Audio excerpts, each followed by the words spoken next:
નમસ્કાર દર્શકો, પ્રથમ ન્યૂઝ ચેનલમાં આપનું સ્વાગત છે। રજૂ છે આજના સૌથી મોટા અને તાજા બ્રેકિંગ ન્યૂઝ। ચાલો શરૂ કરીએ આજના મુખ્ય સમાચારો સાથે।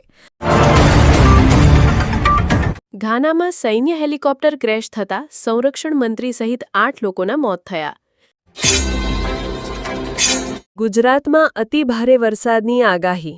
ગુજરાતમાં અતિભારે વરસાદની આગાહીને કારણે રાજ્યના કેટલાક વિસ્તારોમાં ભારેથી અતિભારે વરસાદની આગાહી કરવામાં આવી છે। ઉત્તરકાશીમાં વાદળ ફાટવાથી તબાહી। ઉત્તરાખંડના ઉત્તરકાશીમાં વાદળ ફાટવાને કારણે પૂર જેવી સ્થિતિ સર્જાઈ છે। અમેરિકાના પૂર્વ રાષ્ટ્રપતિ ડોનાલ્ડ ટ્રમ્પે ફરી ભારત પર 50% ટેરિફ લાદવાની ધમકી આપી। અદાણી જૂથના ચેરમેન પદેથી રાજીનામું। ગૌતમ અદાણીએ એક કંપનીના ચેરમેન પદેથી રાજીનામું આપ્યું।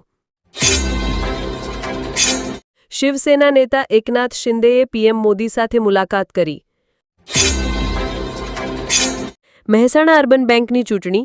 મહેસાણા અર્બન બેંકની ચૂંટણીમાં વિશ્વાસ પેનલનો ભવ્ય વિજય થયો છે। ગુજરાતમાં આગામી 3 કલાકમાં અમદાવાદ સહિત 9 જિલ્લામાં ભારેથી અતિભારે વરસાદની આગાહી। વંદે ભારત એક્સપ્રેસની 3 નવી ટ્રેનો 10 ઓગસ્ટથી શરૂ થશે।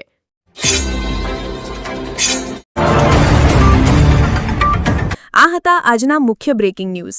વધુ સમાચારો અને અપડેટ્સ માટે જોતા રહો તમારા ન્યૂઝ ચેનલ। અમને સબસ્ક્રાઇબ કરવાનું ભૂલશો નહીં અને બેલ આઇકન દબાવો જેથી તમને નવા વિડીયોની નોટિફિકેશન મળતી રહે।